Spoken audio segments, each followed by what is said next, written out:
just finished our informal session on unpacking the bill. Just to reiterate, it wasn't a debate or a process seeking leading to its approval. Members wanted to understand from the promoters of this bill what were the contents of it. And we have explained all the 16 issues. We have also debunked the lies that are being told out there about this bill. But now I just have two messages. My first message is to the Honorable Haden Duale, the MP representing Garissa Township, that you must read the Constitution properly. The Constitution gives you your duties as a elected member of Parliament. It also gives members of the county assemblies responsibility and duties as the people's representative at the ward level. These functions are clearly defined in our Constitution. Just in case you have not read, it is in chapter 11 on devolution. So your intimidation of members of the county assembly is criminal in nature.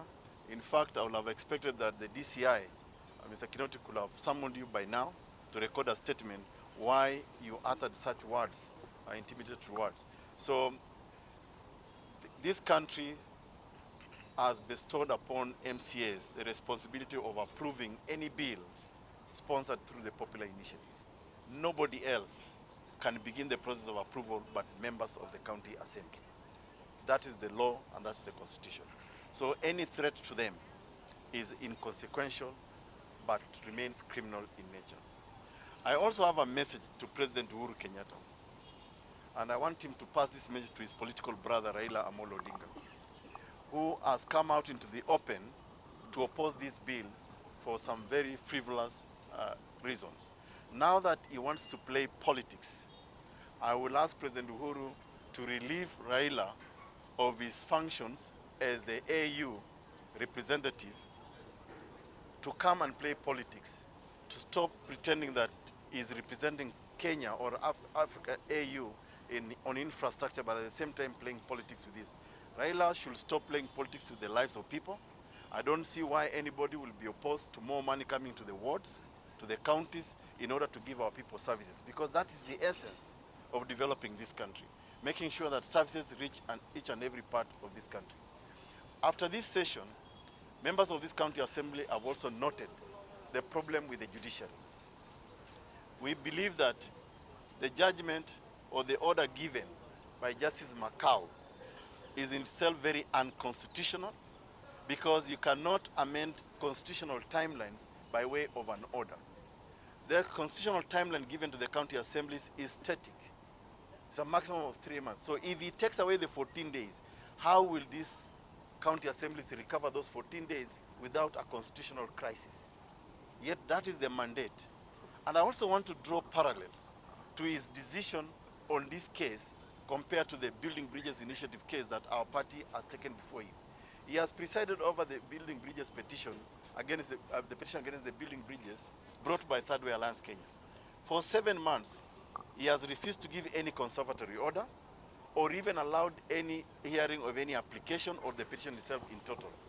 But we were served with this petition seeking to stop the debate on this Punguza Mizigo on Friday at 4:45 p.m. The judge gave a direction that we respond within 1 day. I've just spoken to the Speaker of Garissa County Assembly, who will confirm himself that to date they have not been served with the petition.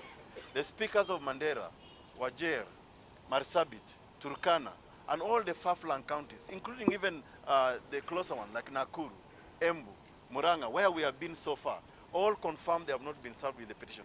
So under what circumstance did Justice Macau make such an injurious order to stop the country when nobody has responded to the petition? This is completely unusual. Even under the civil procedure rules of this country, the minimum any party can get to respond to any issue before the court is at least 3 days, at least 3 days. Even in the presidential petition, which has a time limit of only 14 days, you are only given 3 days to respond. So when the judge gives direction that respond within 1 day, a petition that was served very late on Friday night, is he complicit? Is he using the court process, the courtroom, as an avenue to make political scores? That for us in summation, and we are not going to stay put. We think that it's about time we call out people who are enemies of development of this country, including those who claim to have been opposition for the donkey years they have been, without concretizing any idea. People are telling us to wait for Building Bridges initiative. What process is Building Bridges initiative following to seek to amend the Constitution of Kenya? When you look at all the 9 points, terms of reference for the Building Bridges initiative, none of them directs them to look for views to amend the Constitution.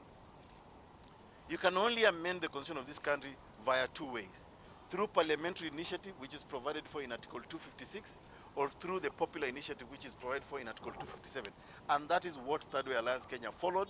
1.2 million Kenyans supported this initiative, which is why now it's a bill for discussion before these particular assemblies. So we are asking the judiciary, if you want to be politicians, leave the gap, leave the bench, and come and play politics. Don't be used by politicians. We thought we had given Kenya's judiciary independence, but it looks like that is not what's happening.